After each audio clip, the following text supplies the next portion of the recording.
Well, think about the like when we Supply went and to demand. that channel partners in Vegas, and the remember it was like to the highest bidder which booth is gonna get the alcohol booth privilege.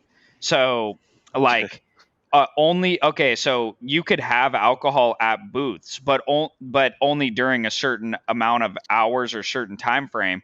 But only one booth who paid the most money was able to have alcohol before those hours. So then they would lure in all the traffic because they were willing to spend the money. Everyone's like, "Where's the alcohol? Where's the alcohol?"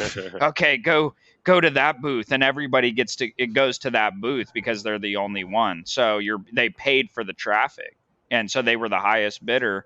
So that's just like that, relentlessly in life. Period. It's just a Yeah, lot of the times the big names you see, it's like there's a lot of money that they I put. I was thinking about like those type of shows, and maybe it's like better to be in person for those shows, but it's just like I got to imagine that there's a virtual way to do something that feels kind of like that, like on a big scale that's actually of value to like a lot of our partners, like Headset Advisor. Some people that I learned like after watching that show from Eddie. They have a show every Wednesday called Whiskey Wednesday. If you're watching this, Eddie, huge shout out to you. Their show was cool because they mixed up a lot of valuetainment. They were bringing on experts in certain categories. But then what I really liked is that they had an after party. So everyone would get this link to join after the event.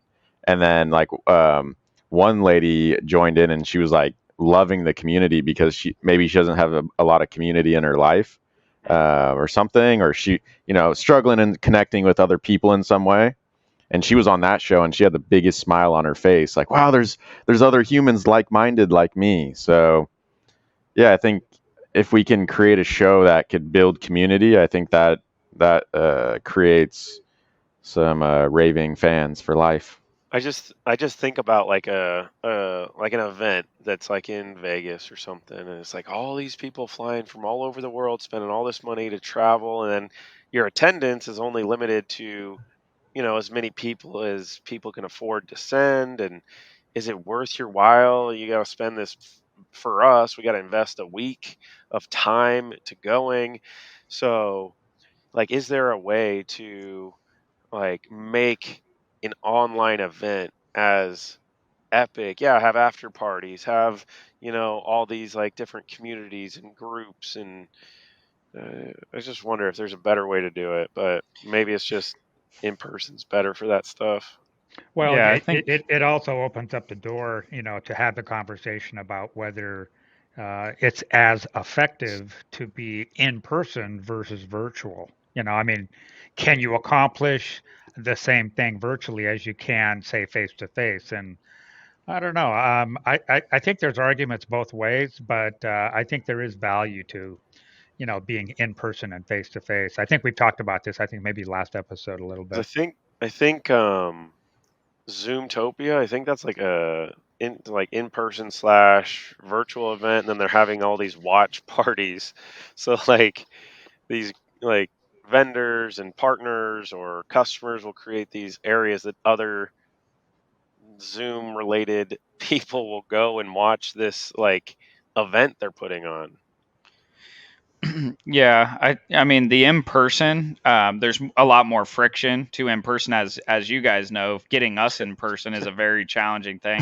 I mean, even a lot of these people that want to get us to these events, so they're like, "Hey, I'll give you a bunch of money," and we're like, Yeah, Yeah, yeah, they have to bribe the hermits out of their caves. yeah, we're like, I'd rather be nice and comfy and just poor. Like it's like I'm fine with that.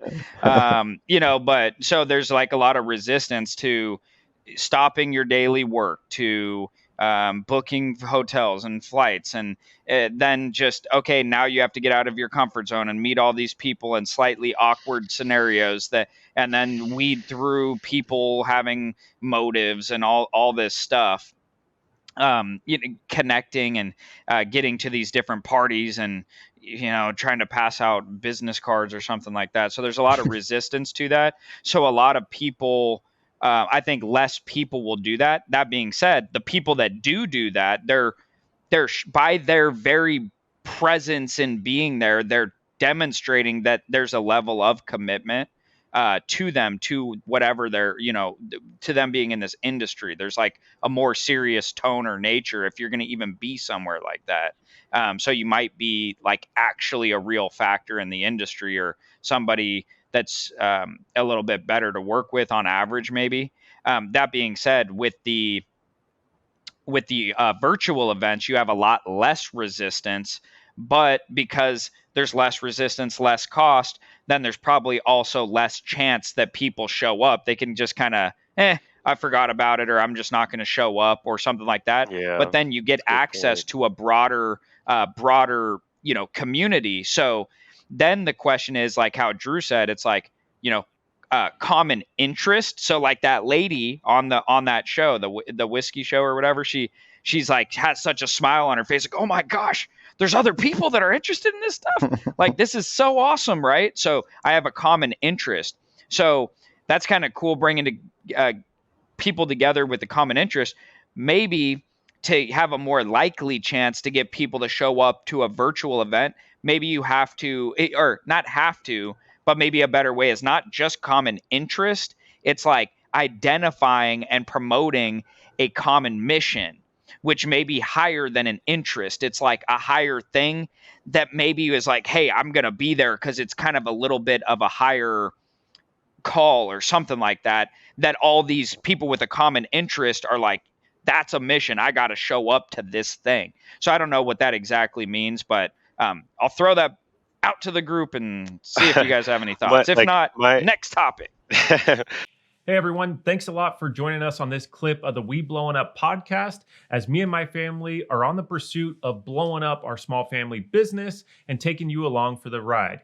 Now, if you want to see the full episode, check that out right up here. Otherwise, check out another clip of here, and make sure you're subscribed so you don't miss out on future episodes and clips.